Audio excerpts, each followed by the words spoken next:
속도와 방향, 무엇이 더 중요합니까? 방향이 중요합니다. 속도보다 방향이 중요합니다. 어떤 교회가 좋은 교회일까요? 빨리 가는 교회, 같은 방향으로 나아가는 교회.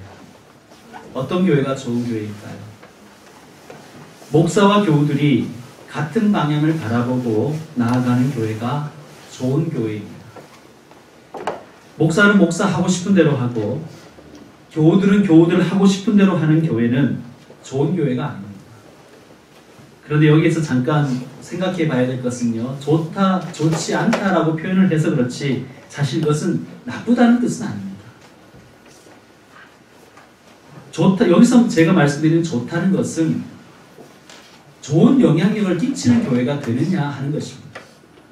선한 영향력을 끼치기 위해서는 교회와 모든 성도들이 같은 방향을 바라보고 나아가야 됩니다.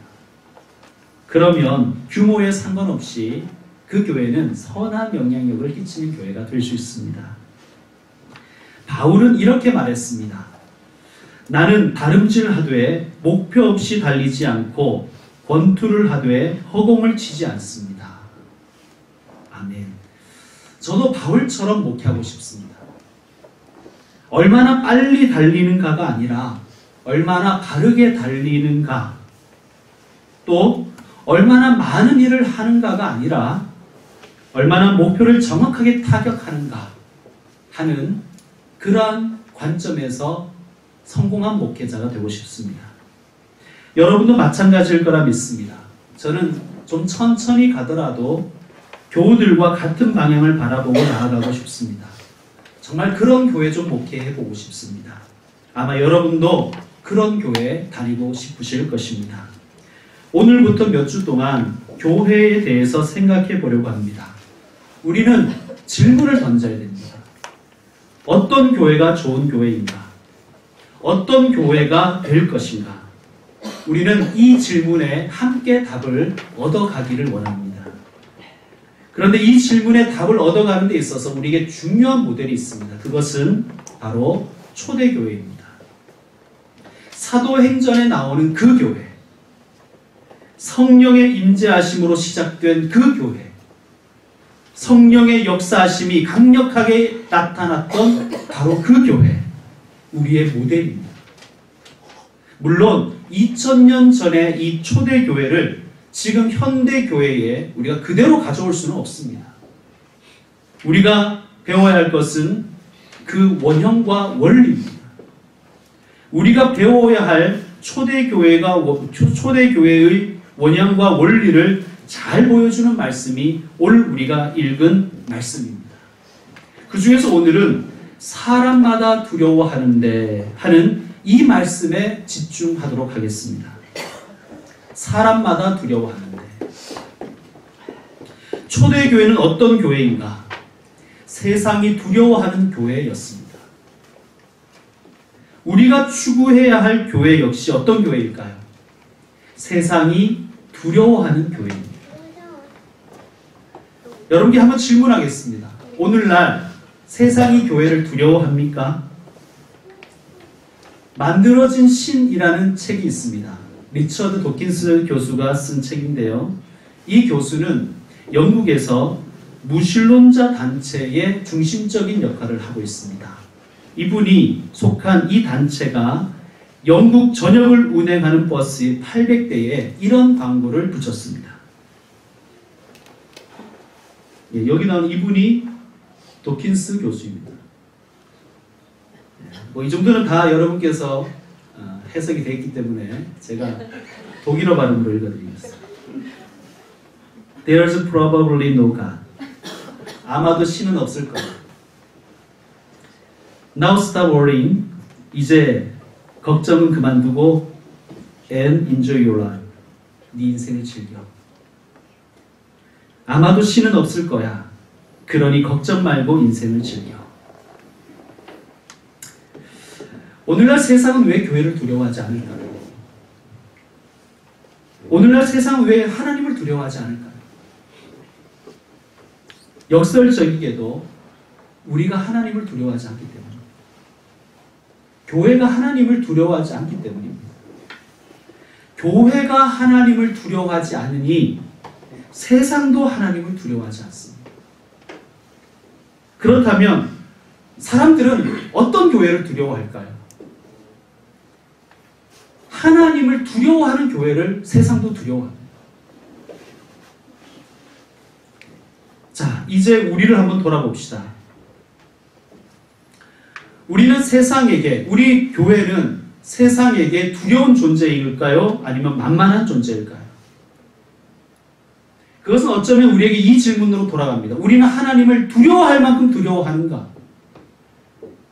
우리는 하나님을 정말 사랑하는 마음으로 경외하는가? 아니면 우리가 하나님을 만만하게 생각하는가? 이 말씀을 함께 읽었으면 좋겠습니다. 첫 줄을 일단 제가 읽겠습니다. 내가 내 친구 너희에게 말하노니.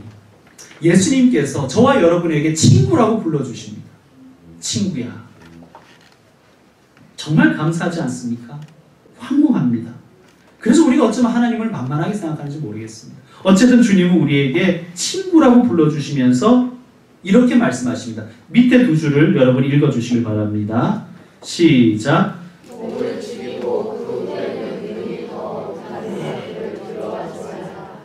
자, 그 다음은 우리가 함께 읽겠습니다. 시작. 마땅히 두려워할 자를 내가 너희에게 보이리니 곧 죽은 후에 또한 지옥에 던져 넣을 권세가 있는 그를 두려워하라. 내가 참으로 너희에게 이르노니 그를 두려워하라. 아멘. 예수님이 뭐라고 하시냐면, 친구야, 세상을 두려워하지 말아라. 그들은 어쩌면 너희 육체는 죽일 수 있는지 모르겠지만 그들은 너희의 영혼을 어떻게 할 수는 없어. 그런데 친구야, 하나님은 너희의 몸도 죽일 수 있지만 너희의 영혼을 지옥에도 넣을 수 있는 분이야. 그러니 너희는 하나님을 두려워해야 돼. 하나님을 두려워해야 돼. 여러분, 지옥은 있습니다. 내세는 있습니다. 우리는 그것을 믿기 때문에 예배하는 자입니다. 최근에 신과 함께라는 영화를 보았습니다. 무엇을 상상하시든지 하나님이 마귀를 보내시려고 만든 지옥은 여러분의 상상 그 이상일 것입니다. 내가 내 친구 너희에게 말한다. 이 세상을 두려워하지 말아라. 세상은 너희 육신만 해할 수 있을 뿐이다. 너희는 하나님을 두려워해야 한다. 하나님은 너희 육신뿐만 아니라 너희 영혼도 지옥에 던져 넣을 권세가 있는 분이시다. 내가 참으로 너희에게 이르노니, 내가 정말 진심으로 너희에게 원하노니 하나님을 두려워하라. 우리가 하나님을 두려워하면요, 세상을 두려워할 필요가 없습니다. 근데 역으로 우리가 하나님을 경외하지 않으니까 세상이 두려운 거예요.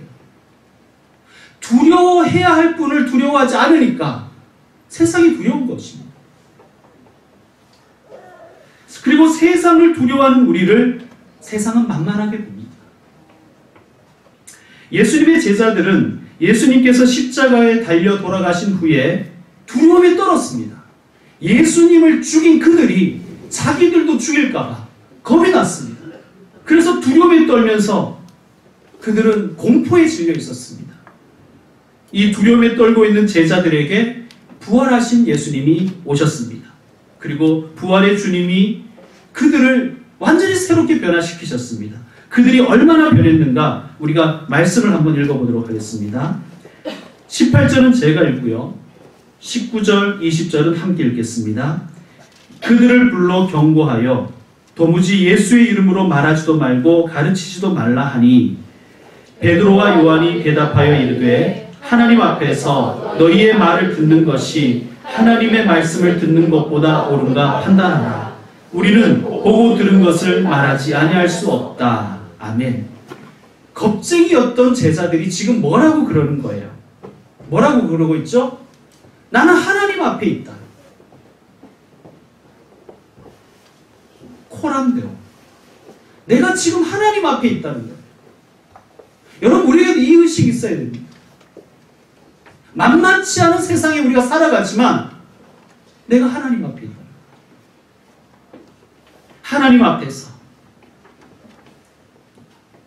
하나님 앞에서 너 같으면 누구 말 듣겠니?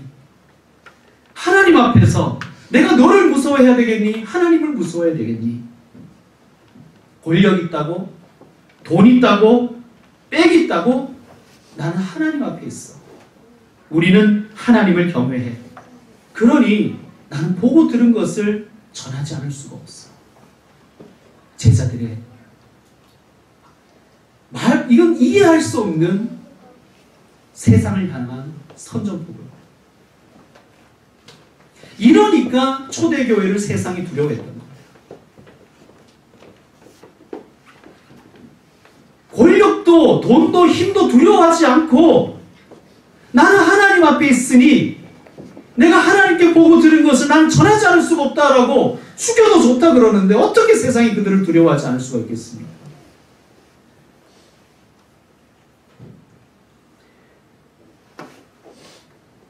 그들이 세상을 얼마나 만만하게 봤냐 하면 그들이 돈을 어떻게 생각하는지를 보면 알 수 있습니다. 오늘 말씀 사도행전 2장 44절 45절 오늘 말씀 사도행전 2장 44, 45절 말씀을 함께 읽어보도록 하겠습니다. 2장 44절 45절입니다. 그들이 얼마나 세상을 만만하게 봤냐 하면 시작. 믿는 사람이 다 함께 있어 모든 물건을 서로 통용하고 또 재산과 소유를 팔아 각 사람의 필요를 따라 나눠주며 아멘. 쟤들 뭐야? 아마 이 초대교회 주변의 사람들이 이렇게 얘기했을 거예요. 뭔데? 쟤들 뭔데? 쟤들은 뭔데 돈 하나도 안 무서워하냐? 여러분, 돈에 벌벌 떠는 사람 만나면 여러분 두렵습니까? 여러분의 인생살이에서 돈에 벌벌 떠는 사람 있잖아요. 그 사람 만나면 두려워요? 하나도 안 무섭죠. 마찬가지예요. 오늘도 세상이 왜 교회를 안 두려워하나? 교회가 돈에 벌벌 떠는 거예요. 교회가 돈을 엄청 무서워하거든요. 그래서 그 돈 없어질까봐 자기 아들한테 세습하고 그러는 거예요. 돈 앞에서 벌벌 떠니까 세상이 만만하게 봐버리는 거예요. 그리고 돈 눈치를 그렇게 보니까 세상이 교회를 하나도 안 무서워하는 것입니다. 세상이 교회를 만만하게 봅니다. 얕잡아 봅니다. 사랑하는 성도 여러분, 우리는 세상을 두려워해서는 안 됩니다. 왜 그렇습니까? 하나님 앞에 있으니까. 하나님을 믿으니까요. 하나님 앞에 있지 않습니까? 하나님이 눈을 시퍼렇게 뜨고 살아 계시는데 어떻게 내가 그분을 두려워하지 않고 세상과 돈을 무서워할 수 있겠습니까?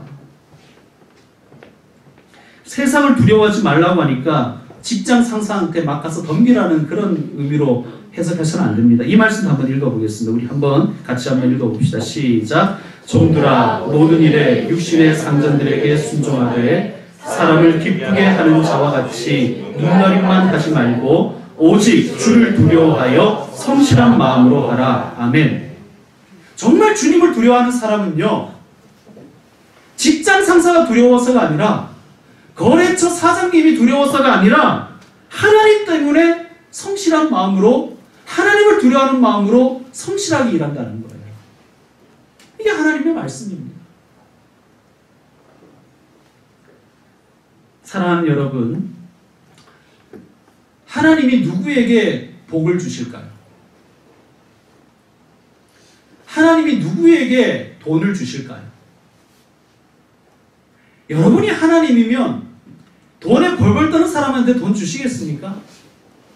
돈 주면 놀라서 심장마비 걸릴 것 같은 사람에게 주시겠어요? 겁이 나가지고? 돈에 막 벌벌 떠는데요.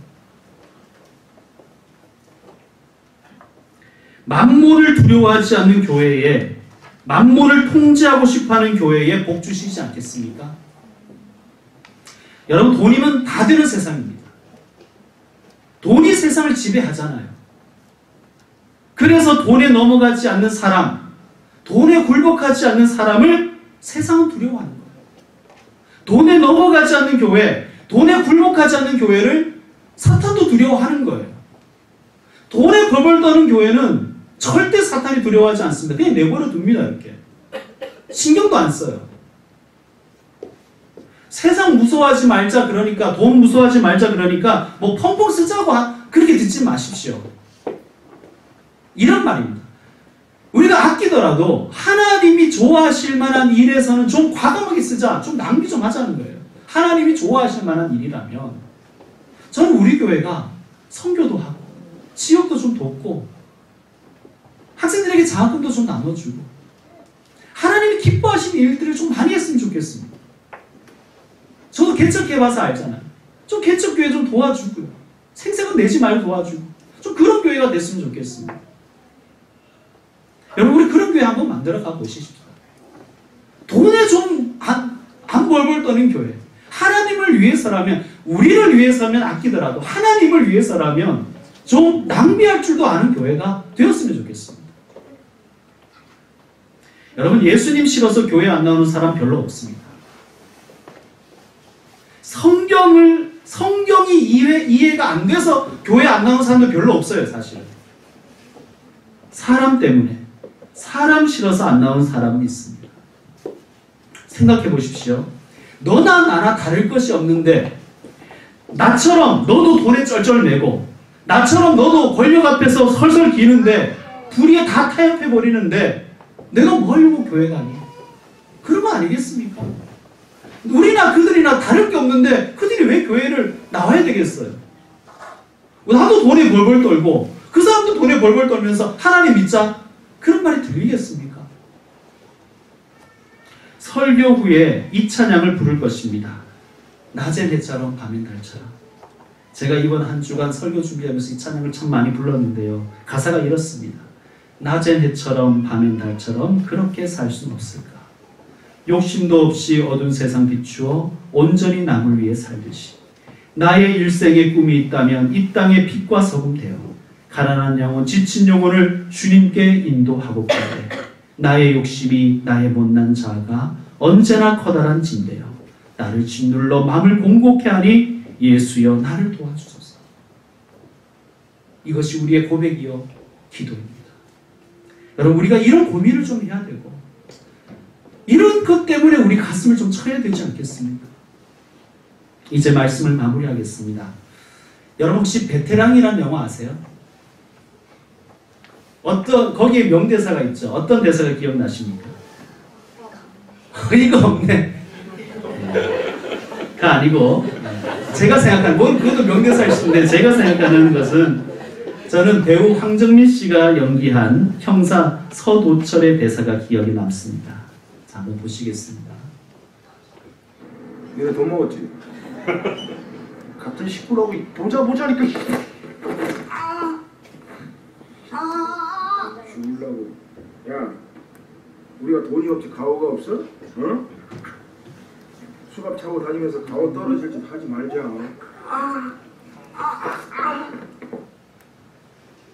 따라합시다. 우리가 돈이 없지 가오가 없냐? 한 번만 더 따라합시다. 우리가 돈이 없지 가오가 없어? 우리가 돈이 없지 가오가 없어. 여러분, 우리가 정말 우리 크리스찬들이 기억해야 될 명대사 아닙니까? 여러분, 가오 빠지는 짓은 하고 살지 맙시다. 돈 때문에 신앙 팔아먹지 말고. 또 하나의 명대사, 저는 형사 서도철의 아내의 대사입니다. 한번 보시죠.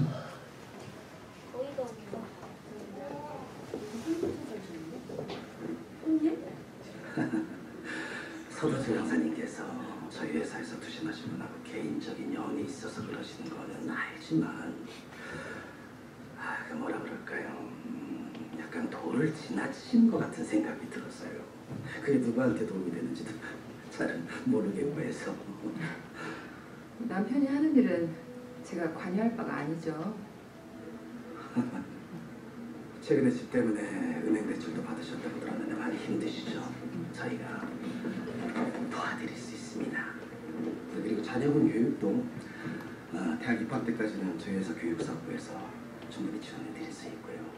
남편분 좀 설득 좀 해주세요.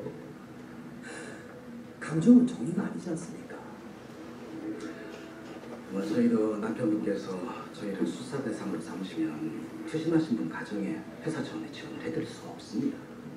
서로에게 도움이 되는 방향으로 고려해 주셨으면 합니다. 근데요, 나 이거 집에 있는데. 이렇게 중국 짝퉁인가? 근데 이게 웬만한 옷이랑 구두랑 맞추기가 힘들더라고요. 그런 거에 맞춰드리면 되죠. 딱 보면 뭐가 많이 들어갈 것 같죠? 근데 이거 생각보다 많이 안 들어간다? 봐요.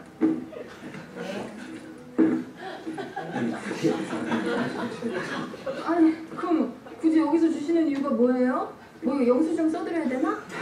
예? 우리 복지관에서 장애우 체육 행사 때 협찬 좀 해달라고 그렇게 괴롭혀도 들은 척도 안 하더니 와, 이건 뭐 1년 행사비로 써도 되겠네. 아니, 맨날 이렇게 돈으로 사람 휘두르는 거 식상하지 않아요? 이러면 후회하실 텐데요. 이 양반아, 그 인간하고 결혼하고 내 인생이 후회야. 더 이상 후회할 것도 없으니까 남 걱정 마셔. 에이씨, 쪽팔리게 주모 도박다니. 뭐야 주모 도박다니. 나 안 해.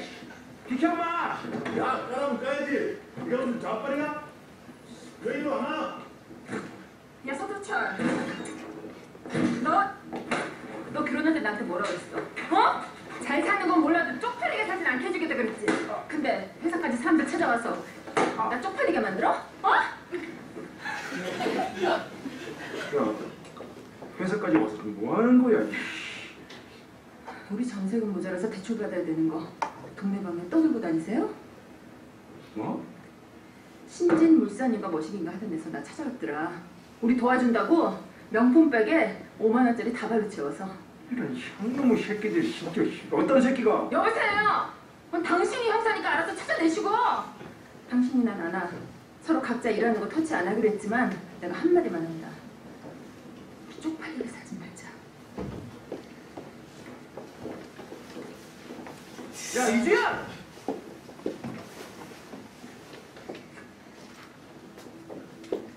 너 내가 정말로 쪽팔릴 때가 뭔지 아니? 내 앞에 명품 가방하고 돈다발 올려졌을 때 나 흔들리더라. 나도 사람이고 여자야.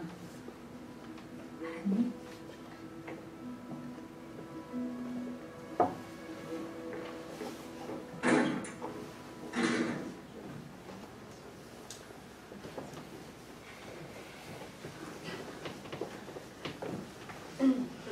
한 번 더 따라합시다.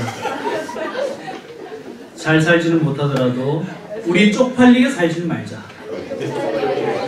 한 번 더 따라합시다. 우리 쪽팔리게 살지는 말자. 죄송합니다. 이렇게 쪽팔린다는 것은 설교 때 쓰면 안 되는 용어잖아요. 뭐 대사에 나오니까 하는 것입니다. 여러분, 하나님이 우리 보실 때 쪽팔리게 살지 맙시다.